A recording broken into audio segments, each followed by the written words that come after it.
ఎన్నికలు వచ్చిన ప్రతిసారి సర్వేలు హల్చల్ చేస్తాయి. కానీ ఏపీలో మాత్రం ఎన్నికలకు 2 ఏళ్ల ముందు నుంచి సర్వే సంస్థలు రంగంలోకి దిగాయి. ఎప్పటికప్పుడు ప్రజాభిప్రాయం ఇదే అంటూ సర్వే ఫలితాలను వెల్లడిస్తున్నాయి. అయితే మెజారిటీ సర్వేలు వైసీపీకి అనుకూలంగా ఫలితాలు ప్రకటిస్తుండడం మాత్రం గమనార్హం. అయితే ఇటీవల వస్తున్న సర్వేల్లో మాత్రం కొత్తదనం కనిపిస్తోంది. ఎన్డీఏకు అనుకూల ఫలితాలు ఇస్తున్నాయి. దీంతో ప్రజల్లో కూడా ఒక రకమైన గందరగోళం నెలకొంటుంది. చివరకు సర్వేలను ప్రజలు నమ్మలేని పరిస్థితి వచ్చింది. పెయిడ్ సర్వేలు అంటూ అనుమానం కలిగేలా వాటి ఫలితాలు ఉన్నాయి. అసలు గతంలో ఎప్పుడూ వినని పేర్లతో సర్వే సంస్థలు హడావిడి చేస్తుండడం ఈ అనుమానాలకు మరింత బలం చేకూరుస్తోంది.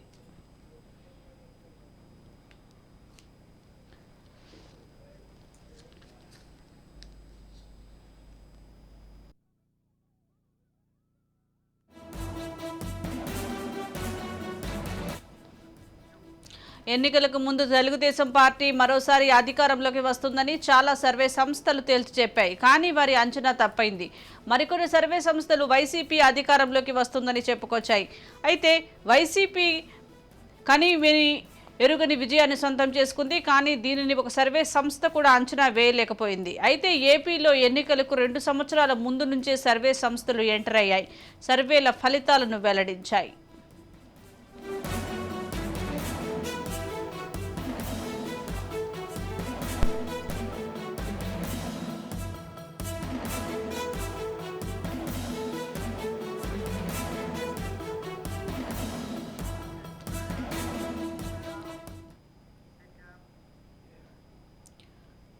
మెజారిటీ సర్వేలు అధికార పార్టీగా ఉన్న వైసీపీకి అనుకూలంగా ఇవ్వటం గమనార్హం. అయితే పోల్ మేనేజ్మెంట్లో భాగంగా ఎలక్షన్ క్యాంపెయినింగ్లో భాగంగా ప్రజలను వైసీపీ వైపు టర్న్ చేసేందుకు వైసీపీ పెయిడ్ సర్వేలు చేయిస్తుందని విపక్షాలు ఆరోపిస్తున్నాయి.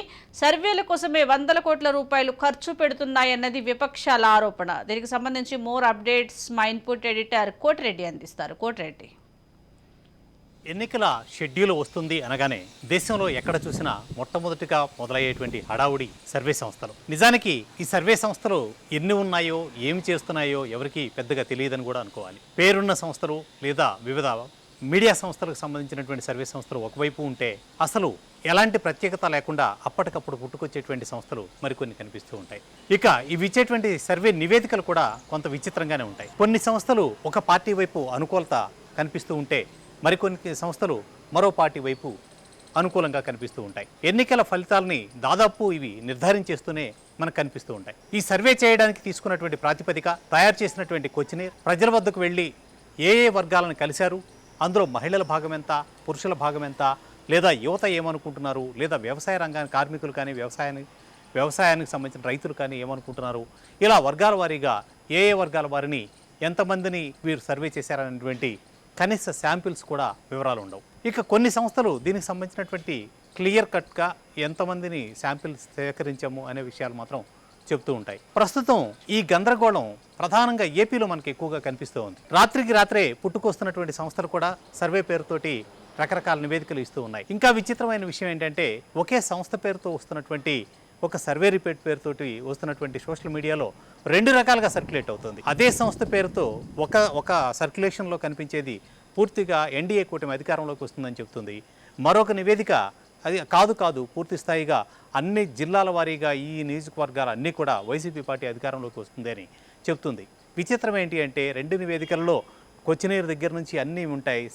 అక్కడ ఇచ్చేటువంటి ఫైనల్ రిజల్ట్లో మాత్రం కనిపించేటువంటిది తారుమారై ఉంటుంది. నిజంగానే అసలు ఆ సంస్థ సర్వే చేసిందా, ఈ నివేదికలో ఏది జెన్యూను ఏది కాదు అని చెప్పడానికి కూడా ఏమీ ఉండదు. రాష్ట్రం వ్యాప్తంగా ఈ మధ్యకాలంలో వచ్చినటువంటి దాదాపు 10-15 సర్వేల వరకు కూడా ఇలా సర్క్యులేట్ అయ్యాయి. ఇక జాతీయ స్థాయిలో టైమ్స్ ఆఫ్ వరల్డ్ ఇటీవల ఇచ్చినటువంటి సర్వేకి సంబంధించినంత వరకు కూడా కొంత వైసీపీకి సానుకూలత కాదు, వాళ్ళు పార్లమెంటు స్థానాల వరకే చేసినప్పటికీ కూడా వాళ్ళు ఇచ్చినటువంటి సంఖ్యపరంగా చూసుకున్నట్లయితే జాతీయ స్థాయిలో ఇచ్చినటువంటి ఈ సర్వేలో వైసీపీకి సంబంధించి ఆంధ్రప్రదేశ్లో 21 స్థానాలు గెలుస్తుంది అని దాదాపు గతంలో 2019 ఎన్నికల ఫలితాలనే ప్రతిఫలించే అంత ఎక్కువగా కనిపిస్తూ వచ్చింది. సరే, ఇదంతా మ్యానిపులేట్ చేశారు అని తెలుగుదేశం వర్గాలన్నీ కూడా లేదా ఎన్డీఏ వర్గాలన్నీ కూడా ఆరోపిస్తూ వచ్చాయి. ఇక లోకల్గా చేసినటువంటి సంస్థలు కొన్ని తెలుగుదేశం పార్టీకి పూర్తి అనుకూలత ఉంది, 120-130 స్థానాలు తెలుగుదేశం పార్టీ ఎన్డీఏ కూటమి గెలుస్తుంది అని చెప్తూ ఉన్నారు. ఇక చంద్రబాబు నాయుడు అయితే మా సర్వే సంస్థలన్నీ కూడా 160 స్థానాలు గెలుస్తుందని చెప్తూ వస్తున్నాయి అనేది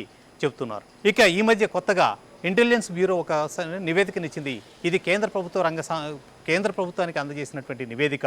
సో ఇది వైసీపీకి అనుకూలంగా ఉంది అని చెప్పి ఒక నివేదిక, కాదు ఎన్డీఏ గెలుస్తుంది అని ఇంకొక నివేదిక పేరుతోటి సర్క్యులేట్లోకి వచ్చింది. సోషల్ మీడియాలో వస్తున్నటువంటి ఏది యథార్థం ఏది అవాస్తవం అని తెలుసుకోవడం కూడా అంత ఈజీగా కనిపించడం లేదు. పార్టీ అనుకూలమైనటువంటి వర్గాలు రకరకాలుగా ప్రచారం చేస్తూ వస్తున్నటువంటి ఈ నివేదికలు ప్రజలను కూడా గందరగోళంలో పడేస్తున్నాయి. రీసెంట్గా హిందూ లాంటి సంస్థలు అసలు ప్రజలు ఏం కోరుకుంటున్నారు అనే దాని మీద చేసినటువంటి సర్వేకి సంబంధించి ప్రజలు జాతీయ స్థాయిలో కోరుకుంటున్నటువంటి వాటిల్లో మొట్టమొదటి అంశం నిరుద్యోగం. ఉద్యోగ కల్పన గురించి ప్రజలు ఫస్ట్ ప్రయారిటీ కోరుకుంటున్నారు.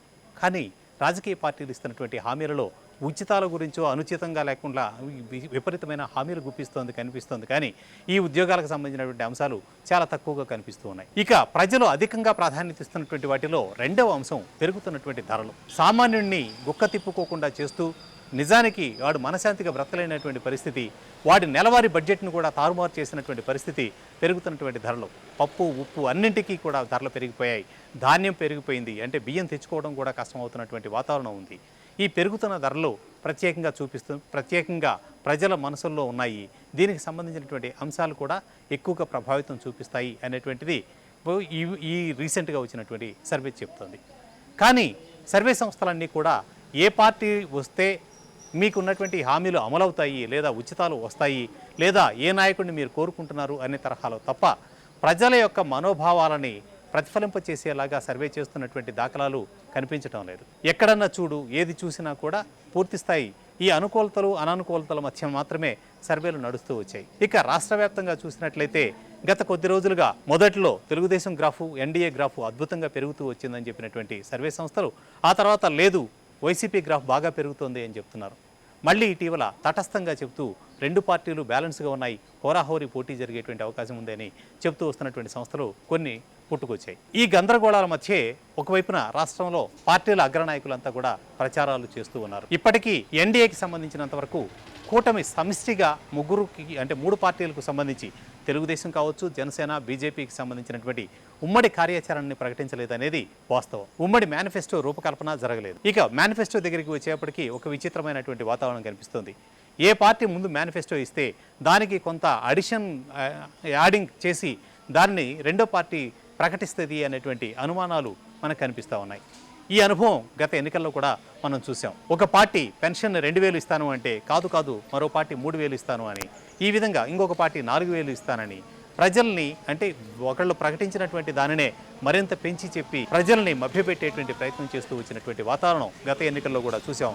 ప్రస్తుతం ఈ కారణంగానే మేనిఫెస్టోలు రిలీజ్ చేయడం లేదా మరేదైనా కారణం ఉందా మొత్తంగా తెలియదు. కానీ సర్వే సంస్థల పేరుతోటి వస్తున్నటువంటి నివేదికలు మాత్రం ప్రజలను ఒక రకమైనటువంటి గందరగోళంలోకి ప్రవేశపెడుతున్నటువంటిది. అంటే ఇది కేవలం తటస్థ ఓటర్లను ఆకట్టుకునేటువంటి ప్రయత్నానికి మాత్రమే చేస్తున్నట్లు కనిపిస్తూ ఉంది. నిజానికి ప్రధాన పార్టీలు రెండింటికి లేదా ప్రధాన కూటములకు కానీ మొత్తంగా ఓటు బ్యాంకు స్థిరంగా ఉండేది కేవలం న్యూట్రల్ ఓటర్ ఎవరైతే ఉన్నారో 2 నుంచి 5% మధ్య ఉన్నటువంటి ఈ న్యూట్రల్ ఓటర్ని ఆకట్టుకోవడం ద్వారానే ఎన్నికల ఫలితాలు తారుమారయ్యేటువంటి అవకాశం ఉంటుంది. కానీ మిగతా ఇవేవి కూడా ప్రభావం చూపించవు.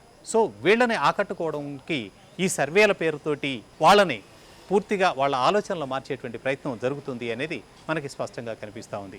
పెరుగుతున్న ధరల గురించి, నిరుద్యోగిత గురించి మాట్లాడకుండా ఈ సర్వేల పేరుతోటి మేము గెలుస్తున్నామని చెప్పడం ద్వారా వాళ్ళని మానసికంగా సంసిద్ధులను చేయడం ఈ సర్వేల యొక్క పాత్ర ఎక్కువగా కనిపిస్తూ ఉంది.